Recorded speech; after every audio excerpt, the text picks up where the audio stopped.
ఆది ఆదాము మరణ శాస్త్రమును మనల్ని ఏలుచుండగా, అలాగైతే కడపటి ఆదామైన మన ప్రభువైన యేసు క్రీస్తు వారు తన నివాసంగా మనల్ని చేసుకున్నాడు. ఈ ఉదయకాల సమయంలో ఆదికాండము 2వ అధ్యాయము 21వ వచనం. అప్పుడు దేవుడైన యెహోవా ఆదామునకు గాఢ నిద్ర కలుగు చేసి, అతడు నిద్రించినప్పుడు అతని ప్రక్కటెముకలలో ఒక దానిని తీసి ఆ చోటును మాంసంతో పూడ్చివేశాడు. అతడు నిద్రించినప్పుడు అతని ప్రక్కటెముకలలో 127వ కీర్తన 2వ వచనం. తన ప్రియులు నిద్రించుచుండగా ఆయన వారికిచ్చుచున్నాడు. ఆదాముకి ఎలాగైతే ఒక దానిని తీసి మరి ఆదాము చేతిలో పెట్టాడు, అలాగనే తన ప్రియులు నిద్రించుచుండగా ఆయన వారికి ఇచ్చుచున్నాడు. ఆదాముకి ఇచ్చిన దేవుడు గొప్పవాడు. తన ప్రియులైన వారికి ఇచ్చిన దేవుడు గొప్ప దేవుడు. ఏమిచ్చాడు అంటే, భార్య దొరికిన వానికి మేలు దొరికాడు. మరి గుణవతి అయిన భార్య దొరుకుట అరుదు. అట్టిది ముత్యముల కంటే అమూల్యమైనది. భార్య కోసం భర్త వెతకాలి. ప్రభువైన దేవుడు ఆదామునకు సిద్ధపరిచాడు. అతడు నిద్రించినప్పుడు అతని ప్రక్కటెముకలలో ఒక దానిని తీసి అంటే ఒక ఎముక. అందుకని ఓన్, నా ఎముకలలో ఎముక, నా ఓన్, నా స్వంతది కనుక ఓన్ అంటే జన్మించుట. మొదట ఆదామునకు అవ్వను తయారు చేసి ఇచ్చాడు. అందుకని 4వ అధ్యాయంలో నేను యెహోవా దయ వలన నేను ఒక మనిషిని సంపాదించుకున్నానని, అంటే నా ఎముకలలో ఎముక, నా ఓన్ అంటే నా సొంతది. తర్వాత బోర్న్, జన్మించుట. ఈ రెండు బాగానే ఉన్నాయి, కానీ ఓన్, బోర్న్, కానీ క్లీన్ అనేది చాలా ప్రాముఖ్యం. క్లీన్, శుభ్రం, పరిశుద్ధపరచబడిన వారై దేవుని ఎదుట నిలబడాలి. కారణం ఏమిటి అంటే, ఆజ్ఞాతిక్రమమై పాపము, పాపంలో వచ్చే జీతం మరణం. అయితే దేవుని కృపావరం మన ప్రభు అయిన యేసు క్రీస్తునందు నిత్య జీవం. మొదటి ఆదాం అవిధేయుడు, కడపటి ఆదామైన యేసు ప్రభువారు విధేయుడు. సిగ్గు తెచ్చున్నది ఎముకలకు కుళ్ళు, 3 రాలు తన ఇల్లు ఓడబెరుకును. అలాగైతే సిగ్గు తెచ్చింది ఎవరో తెలుసా? అవ్వ. మీరు తినుదినమున మీ కన్నులు తెరవబడిననియు మీరు మంచి చెడ్డల నువ్వు ఎరిగిన వారై దేవతల వలె ఉందిరని అవ్వతో ఆ సర్పం చెప్పినప్పుడు అవ్వ ప్రీతిగా త్వరగా తీసుకొని తిని తన భర్తకును ఇచ్చెను. ఎప్పుడైతే భర్త తిన్నాడో వారిద్దరి కన్నులు తెరవబడ్డాయి. అలాగైతే సిగ్గు తెచ్చున్నది ఎముకల కుళ్ళు, 3 రాలు తన ఇల్లు ఓడబెరికింది. ఎండిన నా హృది నేలపైన అమృత ధారలు కురిపించితివే, మోడు బారిన ఈ నా బ్రతుకును, మోడు బారిన ఈ నా బ్రతుకును చిగురింప చేసిన కరుణామయా, చిగురింప చేసిన ప్రేమామయా. దేవా రావా ఈ దీన హృదయము పిలిచే. అవును, కనుక ఎదురు చూస్తా ఉన్నారు.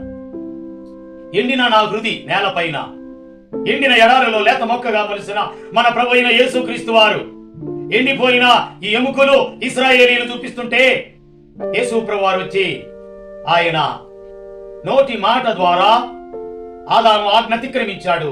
కడపటి ఆదామైన మన ప్రభు అయిన యేసుక్రీస్తు వారు మరి ఆజ్ఞకు విధేయత చూపాడు, విధేయుడయ్యాడు.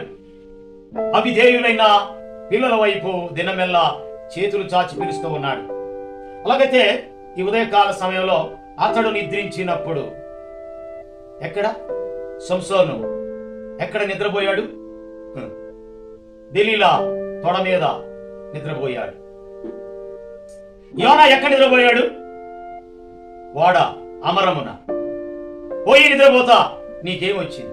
అందుకని అపోస్తలుడైన పౌలు నిద్ర మేలుకోను వేళ అయినదని గ్రహించి, కాలం ఎరిగి నిద్ర మేలుకోను వేళ అయినదని గ్రహించి మారు మనస్సు పొందుడి అని దేవుని వాక్యము స్పష్టంగా రోమీయులకు రాసిన పత్రిక 13వ అధ్యాయం 11వ వచనం, మరియు మీరు కాలం నెరిగి నిద్ర మేలుకొని వేళైనదని తెలుసుకొని అలాగే చేయండి. మన విశ్వాసం అయినప్పటికంటే ఇప్పుడు రక్షణ మనకు మరి సమీపముగా ఉన్నది.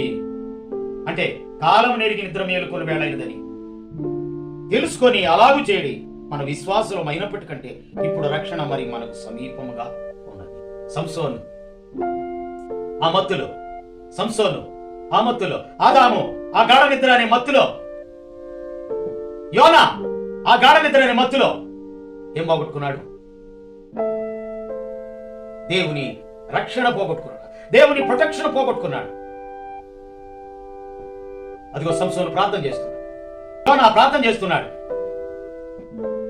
అలాగైతే ఈ ఉదయకాల సమయంలో ఎక్కడ పండుకొని, ఇసాకారు అనగా 2 గార్ధాపముల మధ్య పండుకొని ఉన్న, అంటే 2 గాడిదల మధ్య పండుకొని ఉన్నవాడు కనుక మరి 2 తలంపుల మధ్య తడబడుతున్నారు, 2 దొడ్ల మధ్య. నో, ఒకే ఒక్క మార్గం, అదే జీవ మార్గం, అది ప్రభు మార్గం, సత్య మార్గం, మరణ మార్గం కాదు.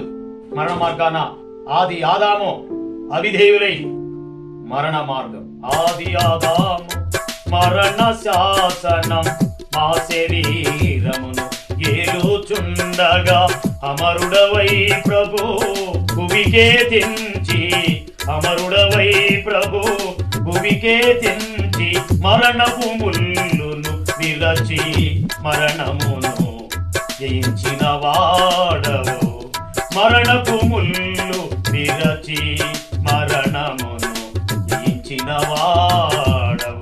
తంబుర సితారతో మా ప్రభుని ఆరాధించెదము. ఎక్కడ పండుకొని ఉన్నా? సంసోను చూస్తే ఆజ్ఞ అతిక్రమించి దెలీలా తొడ మీద పడుకున్నాడు, వాడు అమరమున యోనా పడుకున్నాడు, ఆదాము గాఢ నిద్రలో పోయాడు. అందుకని మీరు కాలము నెరిగి నిద్ర మేలుకొని వేళ అయినదని ఇస్సాకు 2 దొడ్ల మధ్య పండుకున్నాడు. ఏ దొడ్డికి సంబంధించినాడో అర్థం కావట్లేదు.